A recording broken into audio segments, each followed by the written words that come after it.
अस्सलामुअलैकुम। न्यूज़ के साथ मैं हूं मिनाहिल रफीक। हेडलाइंस आपने जानी। बुलेटिन का बाकायदा आगाज करेंगे इस बड़ी खबर से।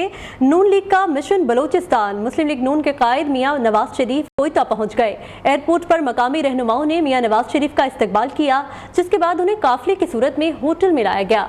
दौरे के दौरान सूबे के बड़े सियासी रहनुमाओं की नवाज शरीफ से मुलाकातें शेड्यूल हैं। इस हवाले से मजीद तफसीलात जानते हैं हमारे नुमाइंदे अजीज मरी से। जी अजीज मरी, बताइएगा। पाकिस्तान और मुस्लिम लीग के कायद मियां नवाज शरीफ जो है अब से कुछ देर पहले जो है कोयटा पहुंचे हैं। वो खसूसी परवाज से जो लाहौर से कोयटा पहुंचे थे, तो उनका जो है शानदार जो है इस्तकबाल किया गया है। और मुस्लिम लीग नून के जो रहनुमा थे, सूबाई रहनुमा थे, वो उनकी जो एयरपोर्ट पहुंचे थे उनके इस्तकबाल करने के लिए। जबकि गुज़श्ता रोज़ जो है जो मुस्लिम नून के जो मरकज़ी रहनुमा थे सरदार अयाज सादिक, वो गुज़श्ता रोज़ कोयटा पहुंचे थे। उन्होंने जो है कोयटा में जो है जो शमूलियत इख्तियार करने वाले जो साबिक अरकान असम्बली बाप पार्टी से जिनका ताल्लुक़ था, उनके साथ उन्हें मुलाकात की और उन्हें जो है अपनी पार्टी में शमूलियत की जो है दावत दी है।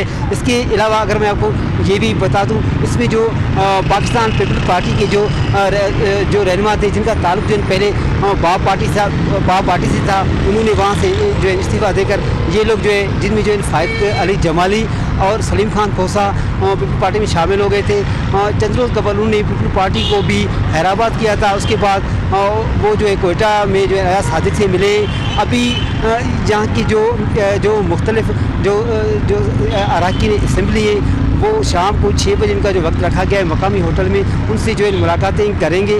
जबकि और जो अपनी इसमें जो मुस्लिम नून में जो शिरकत जो है इनकी मतवक्की है। जबकि 15 तारीख को जो है मियां नवाज शरीफ मकामी मीडिया से भी जो है बात करेंगे। उसके बाद जो है वो लाहौर रवाना होंगे। जबकि आज रात जो है सूबाई कायदीन की जानिब से एक इशाया भी रखा गया है। जी अजीज मेरी, बहुत शुक्रिया आपका।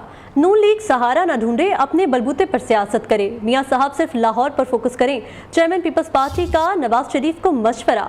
कहा, उम्मीद है मुस्लिम लीग नून के लिए बाप कल भी बुरा था, आज भी बुरा होगा। पंजाब में ज़िमनी इलेक्शन ना जीतने वाले हमें क्या सरप्राइज देंगे। बिलावल भुट्टो ने कहा, हम दाएं बाएं नहीं देखते, अवाम की तरफ देखते हैं। Level playing field Peoples Party को कभी नहीं मिली। पहला इलेक्शन होगा जिसमें पीपल्स पार्टी का किसी इदारे से कोई झगड़ा नहीं।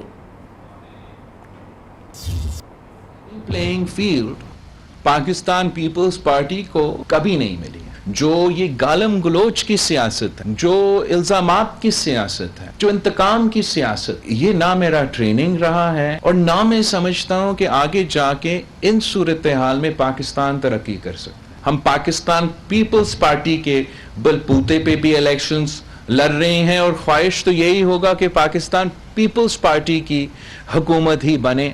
यही तरीका है कि हम अवाम दोस्त हुकूमत चलाएं। चेयरमैन पीटीआई को एक और रिलीफ। इस्लामाबाद हाई कोर्ट ने साइफर केस की जेल में समात रोकने का हुक्म दे दिया। ऐसे क्या गैर मामूली हालात थे कि जेल में ट्रायल करना पड़ा। अदालत का इस्तफसार, जेल में ट्रायल की वजूहात का रिकॉर्ड तलब कर लिया। चेयरमैन पीटीआई की इस्तदा मंजूर करते हुए 16 नवंबर तक हुक्म इम्तना जारी कर दिया।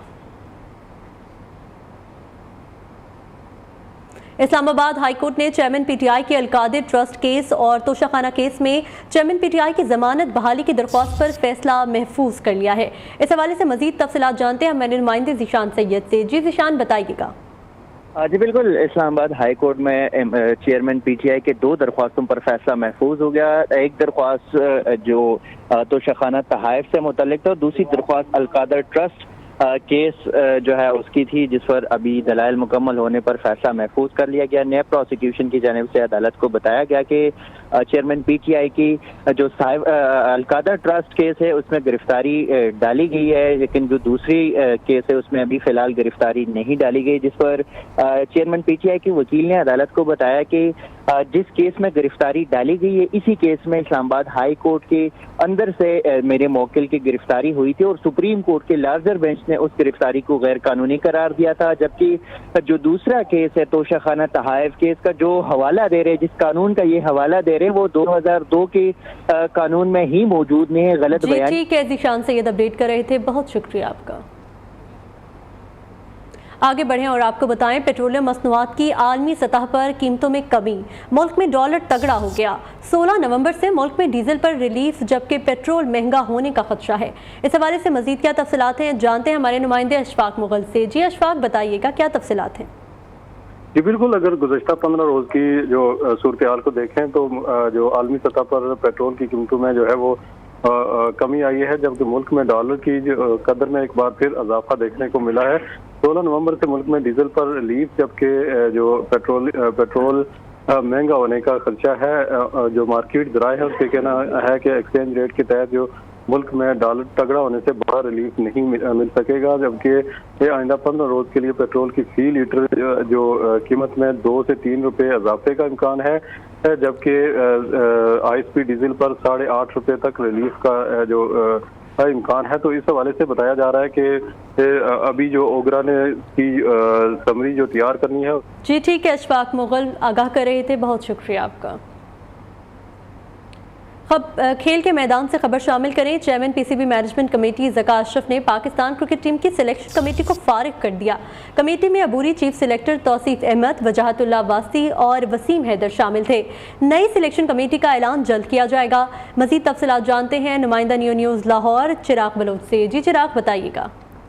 जी, PCB ने नई जो अबूरी सिलेक्शन कमेटी जो बनाई थी, हफ्ता पहले बनाई थी, उसको जो है वो उन्होंने फारिग कर दिया है और जो नई सिलेक्शन कमेटी है उसका 1-2 रोज के अंदर ऐलान मुतवक्किल है। और मोहम्मद अतीफ का नाम जो है वो बतौर एज ए नई चीफ सिलेक्टर के तौर पर उनका सामने आ रहा है। और उनका पहले असाइनमेंट जो है वो ऑस्ट्रेलिया की जो सीरीज है पाकिस्तान के दौरान, ऑस्ट्रेलिया जिसके अंदर 3 टेस्ट मैचेज होंगे, उसकी जो है उन्होंने सिलेक्शन करनी होगी। अब ये बात जो है वो बहुत ही सबको हिला देने वाली है कि बगैर सिलेक्शन किए जो नई अबूरी सिलेक्शन कमेटी कायम की गई थी, तौसीफ अहमद की, वजाहतुल्लाह वासी और वसीम हैदर उसमें शामिल थे, उनको जो उड़ा दिया गया है, उनको फारिग किया गया है, क्योंकि बिल्कुल ही उनको मतलब बगैर किसी वजह के, बगैर किसी जो है उसके वर्ल्ड कप परफॉर्मेंस। जी ठीक है चिराग बलोच, बहुत शुक्रिया आपका।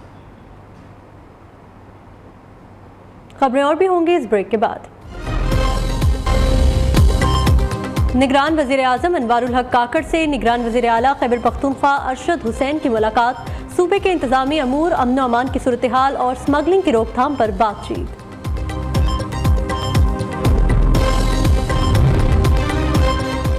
कराची में कस्टम्स इंटेलिजेंस की बड़ी कामयाबी, 1.5 अरब रुपए के जापानी स्मगल ऑटो पार्ट्स की खेप पकड़ी गई।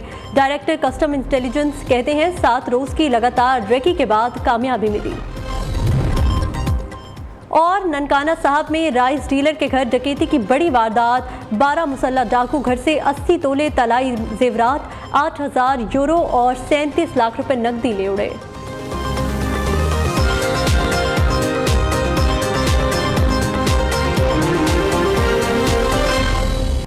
Welcome back. यहाँ पर खबर शामिल करें। चीफ जस्टिस पाकिस्तान ने सुप्रीम जुडिशल काउंसिल का इजलास 20 नवंबर को तलब कर लिया।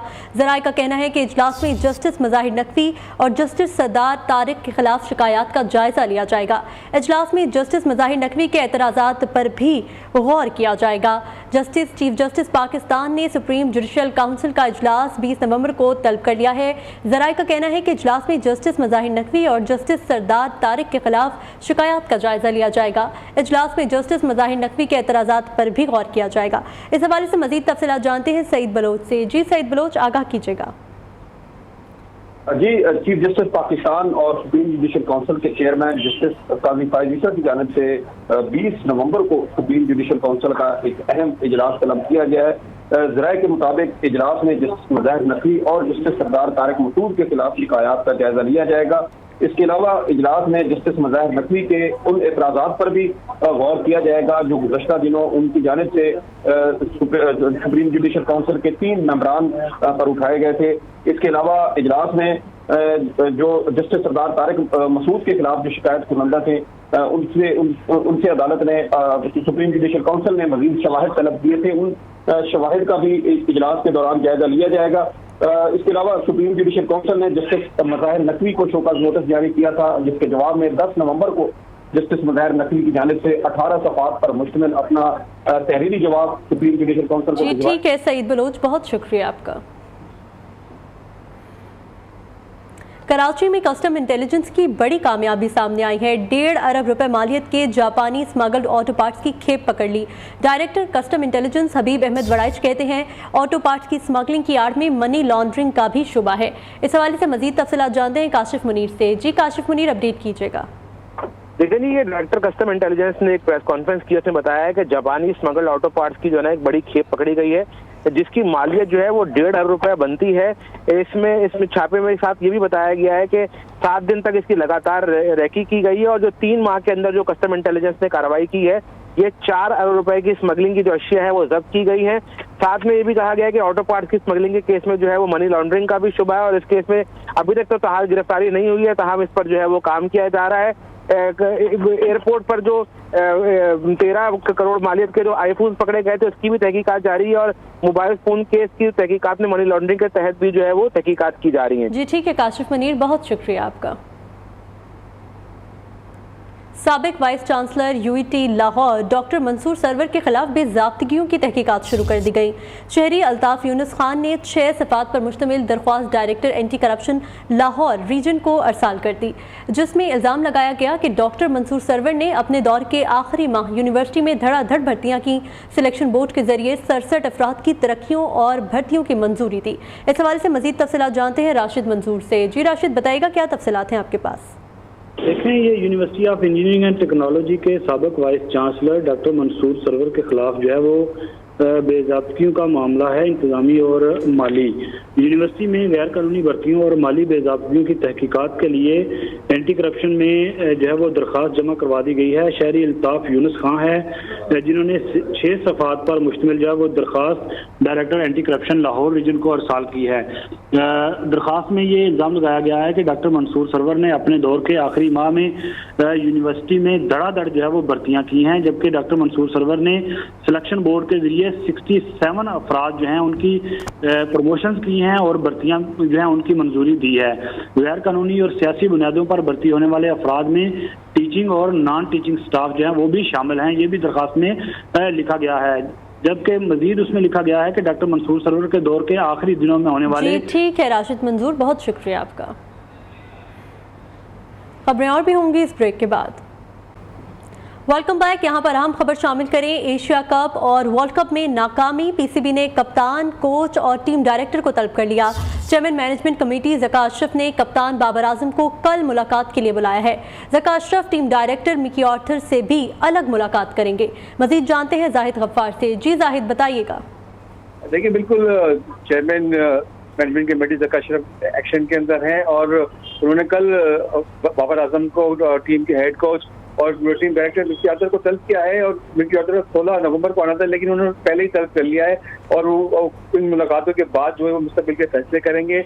और एशिया कप में जो नाकामी हुई है, किस तरह हारा है पाकिस्तान, वर्ल्ड कप में किस तरह मायूस कारकर्दगी पेश की है पाकिस्तान ने, बाबर आजम से जवाब तलब किया जाएगा। बाबर आजम तफसीली तौर पर आगाह करेंगे कि क्या वजूहत थी जिनकी वजह से पाकिस्तान का ये हाल हुआ और पाकिस्तान को नाकामी का सामना किया। इन मुलाकातों के बाद जो है मुस्तकिल का फैसला किया जाएगा और कभी ठीक है जाहिद गफ्फार, बहुत शुक्रिया आपका। के साथ न्यूज़ स्टूडियो से फिल वक्त इतना ही। मजीद खबरों और तफसीलात के लिए देखते रहिए न्यू न्यूज़।